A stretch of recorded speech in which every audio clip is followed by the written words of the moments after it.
Okay, so this, I don't know if there's, does somebody need a mic here? Yeah, somebody's got a mic already on there. It's just Oh, this is the one, oh, this is the part of, okay, never mind, I got it, okay. Okay, well then let's get started. Thanks so much for coming today. My name is Dan Miller. I'm Harrisburg City Treasurer. With me is Lamont Jones, Harrisburg City Councilman. So I'm glad to have Lamont here. At least we got one person on our plan here. And the reason we're here today is right here. I don't know, has anybody here, was there here last year? I did this last year, and you know, it's only gotten worse. And I still think that we need to take some real action. But anyway, if you look at this, we can see right here, total accounts receivable for our trash is $14.8 million. And most of that, 13.4, is delinquent. So these are accounts that just aren't being paid, they're not being collected, and we really have no proper things. But right now we don't have a real method to collect them. So this impacts our neighborhood services fund. And this is a little bit off the topic, but our neighborhood services fund is where those trash receipts go, our expenditures come out of there, and our cash balance in that fund just keeps going down and down and down, and it's a real concern for the city because, you know, what's going to happen when we don't have any money in there. And you think, how did we get into this situation? So let me give you a little history about that. 10, 12 years ago, Harrisburg was in very bad financial shape. We did vote to go bankrupt, but they prohibited us from doing that. And what happened is, many things happened, but one of the things that we were required to do was to sell our, okay. Now we got, thank you. One of the things that the city was required to do was to sell the sewer and water system. So we no longer have the sewer and water system. When we had the sewer and water system, we billed monthly for water, sewer, and trash. And we had a department, a revenue department here that collected those receipts. And of course we had people that didn't pay. But we had sort of what I call a hammer. It took time, but eventually we would turn their water off. And when they turned the water, they knew it was going to happen, so they'd pay, or if it actually did happen, in order to get the water, they had to come in and pay their bill. And so we were able to actually collect this revenue, and we didn't have this problem. So when sewer water was sold and the revenue department left the city, there's nobody to collect the trash, but more importantly, there's no real mechanism to make people pay, because we cannot not collect trash. You know, if we don't go out there and collect the trash, you know, then we have all kind of problems with vectors and people and trash piling up. It's just not, it's not a realistic possibility. So people didn't pay, and they figured out nothing happened. And so they didn't pay. And I just have two stories about this. I just talked to a neighbor the other day. I was talking about this, and when his father died, he moved home to take care of his elderly mother, and he moved in with her, and he started looking at her bills, and he found a trash bill that's over $5,000. And he said, "Mom, what's going on here?" And she said, "Oh, I don't think we have to pay. They just pick the trash up." And he says, "No, you have to pay. You owe this." And so here's an example where they had the money. There's no reason not to pay, but they didn't think they had to pay, and because nobody was collecting it, and they didn't pay, and nothing was happening. And then I have another story. Last year, after my press conference, a guy came up to me, and he was at the post office. And he said, "I heard these two men talking in line, and one was there to pay the trash bill." And the other guy said, "Oh, don't pay that. Nothing happens. I never pay my trash bill," because they just keep picking up the trash. So, you know, people got to know that if we didn't pay, nothing happened. And that's how we got to basically $15 million of outstanding receivables. And it's money we desperately need. And so I'm ready to rectify that. And I have two main ways to do that, okay? And the first thing we have to do is really stop this. And the way to do that, in my opinion, is for us to, when we bill the real estate taxes in every January for the city real estate taxes, I want to add on the annual fee for the trash at the same time. And that's important because of how real estate taxes are collected. And I don't know if any of you are homeowners, but if you are a homeowner, you know you really have to pay your real estate tax. If you don't pay your real estate tax for 1 year, what happens is, and this happens all over the county, is that any delinquent real estate taxes go to the county at the end of the year to be collected by the county. The county takes a year to try to collect them, and if they don't collect them within that year, then the following year, the third year, they start the process of they're going to sell that piece of property. And often, you see those in the paper, maybe, I don't see them anymore, but there used to be big listings of houses for sale. And what happens is people then run in here, or they run down to the county, and they pay it because they know they have to pay it or their house is going to get sold. So in reality, it's not like lots of homes get sold, but what happens is people understand the threat. And so they understand they've got to pay their real estate taxes, and they do pay them. We collect 99% of real estate taxes here every year, because people know they have to pay them. If we put the trash bill or fee right on the real estate tax bill, at the end of the year, those folks who haven't paid, they're going right to the county, they're going to be collected by the county, they're going to have the same threat. The county does this for other municipalities already in this county, and this isn't my great idea. I talked to people in Allentown. They do this in Allentown. They told me it's the best thing they ever did. And so it's a great way for us to actually have a bit of a hammer to make people pay, to collect this money, get that $15 million back into the city budget to do that, so that we have it, put it on the annual bill, that if you pay within the discount period, you get the 2% discount, which real estate taxes do. You have another 60 days to pay the flat amount, and then after that, there's a 10% penalty. So we're hopefully City Council can get that done, and we're working on that. And I do want to say on this, if you're looking at the memo there, that's a really important one. But and that's the number one benefit. But this is going to be a savings in other ways, because currently we send out about 200,000 invoices every year for trash. That is a lot of work for us. It takes IT, our IT department, 3 days to print those bills. Then those bills go to our mailroom, and it takes days for them to process them and get them out. So now over the course of the year, we have 200,000 invoices going out. Now, in Treasury, now we've got 200,000 payments coming back. So now we've got to process all of those payments. If we put this on the real estate tax bill, which we're already sending out and collecting, it eliminates all of that, most of that work, lots and lots of that work. It will save us hundreds of thousands of dollars just in direct costs, in postage, in printing, etc.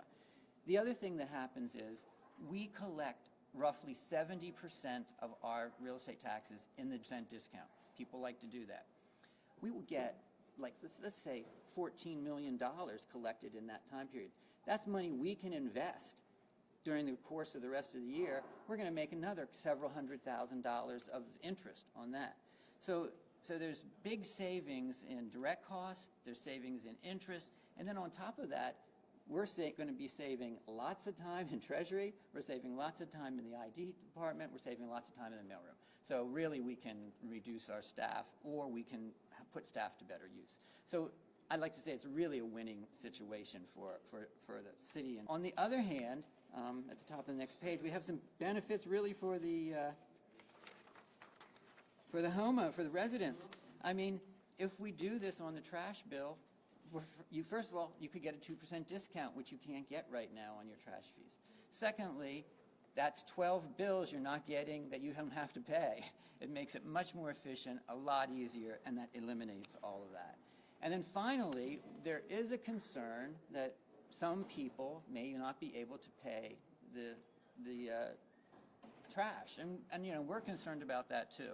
And so I've written a provision, and you have the proposed law there, regulation, that if you qualify based upon your income, so if you're a low-income senior and you qualify, then you can get a reduction of 50%, 75%, or 100% of your trash. Well, that doesn't exist now, so if you're low income, you have no way to not pay this. So I think we've covered many examples of this as a win-win-win scenario from the city, from the residents, and from the lower income residents. So I think it's a great program, of course. I have one other thing that if we do this and we get this ordinance and now we put it on there, we'll be collecting the money that we currently bill. So that's great. Now the other thing is, where do we get this? How do we get this $13 million? And we already have a mechanism here at the city that we can use, but it's not being used. And that is, and I didn't mention this, but roughly 70% of that balance is from landlords and businesses. That's really, who's not paying has the issue.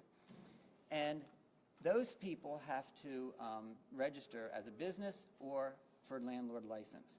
And in order to register appropriately, you have to have all of your taxes paid, and your utilities paid, and your trash paid. You have to be caught up on all of that. So right now, there's there's many people who haven't, and businesses who haven't done that, but they're still getting issued a license to work and to operate their rental property. We could stop it right now. We could go after and collect a lot of that money too.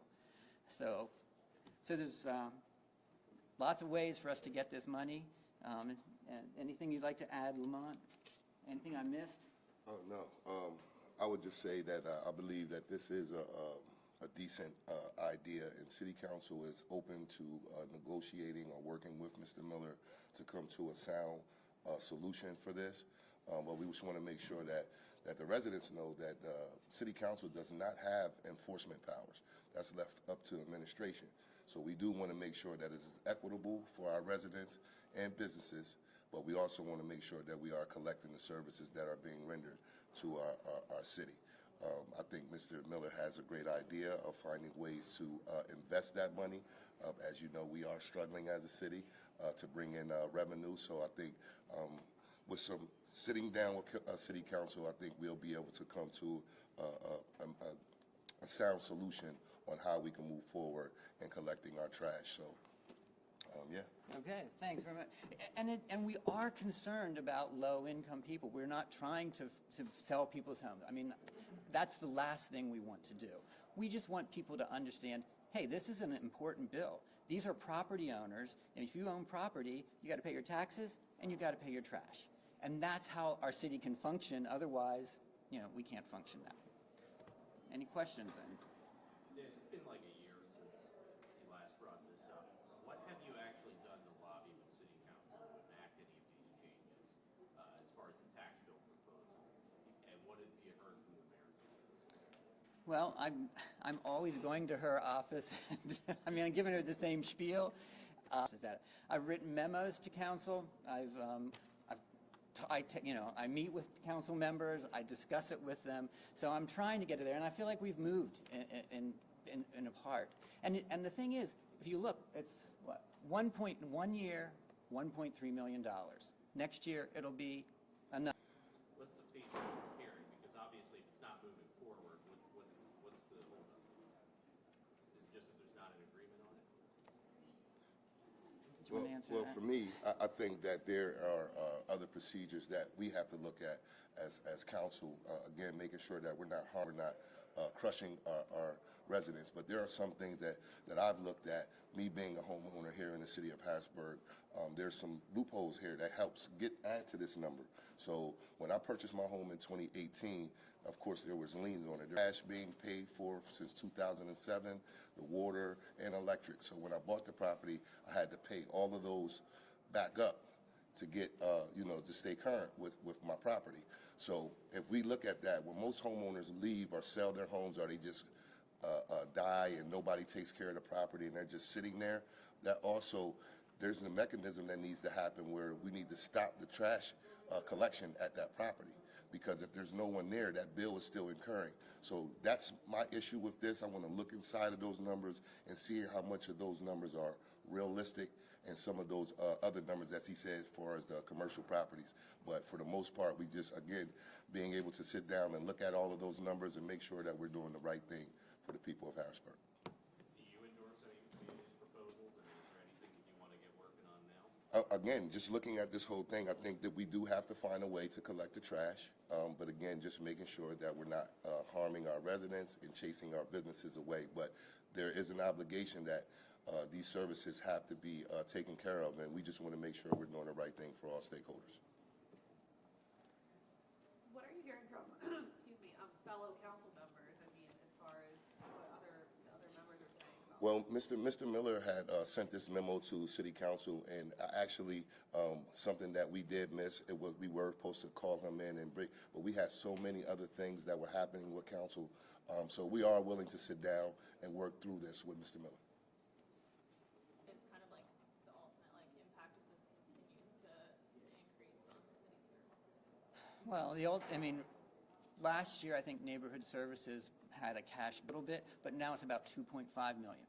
So there's a $1.5 million decrease in cash. And the ICA, which is the Intergovernmental Coordinating Authority, when they issued their recommendations to the mayor's office, one of their 4 recommendations was to get the sanitation neighborhood services fund from the declining revenue and the declining cash position to at least stable and hopefully increase it.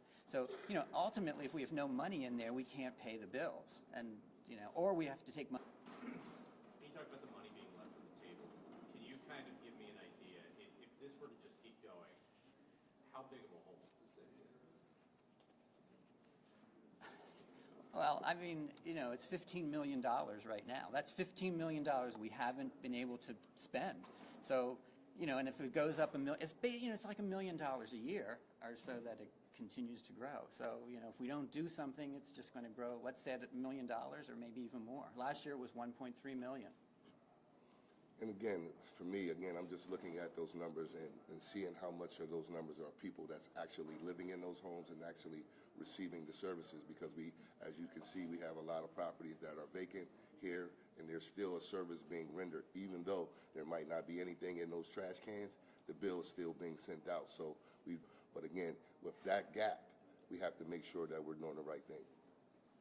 I would like to address that, because, I mean, these are the numbers. So I know that there may be some problems in the numbers. I don't know if that's the case, but these are the city legitimate numbers. And as far as vacant properties, we do have a process for vacant properties. Actually, I own some vacant properties, and I don't get paid. I don't pay a fee for them because we don't have trash service there. And the process is, in September, you have to fill that out, a form to say you're a vacant property. It has to get approved, and then you don't pay.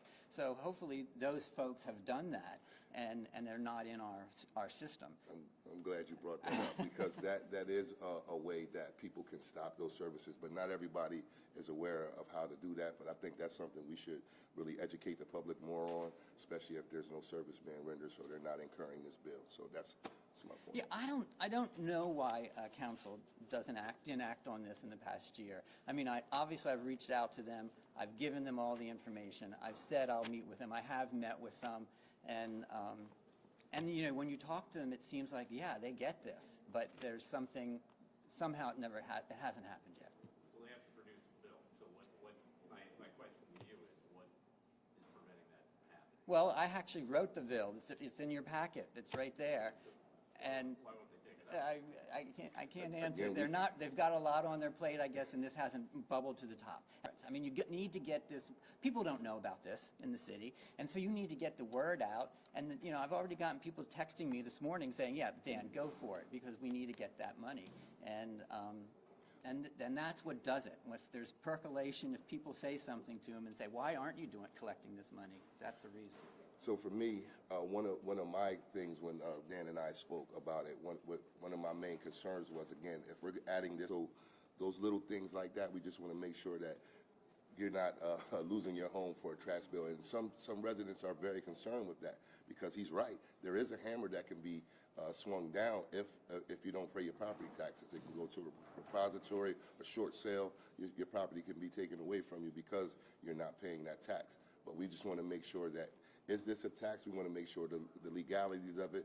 Can we legally put this on our property tax as a tax, or leave it there as a bill? So there's some things that we have to look through and make sure that we're doing. Municipalities, we've talked to the county, there's no problem. It's not a tax, it is a fee for the trash. We can put it on the bill. They do it in Allentown, they do it in Lower Marion, they do it all over the state.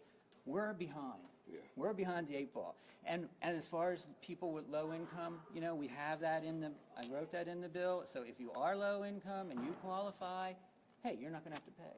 But, you know, like in my neighbor, she just didn't pay. The man at the post office, he just didn't pay, because there's no consequence. There has to be a consequence, and that's what I'm trying to get to. And then people will pay. If they don't have to pay, then we won't make them pay if they qualify. Okay. Questions? Well, thanks very much for coming, and hopefully we won't be here next year.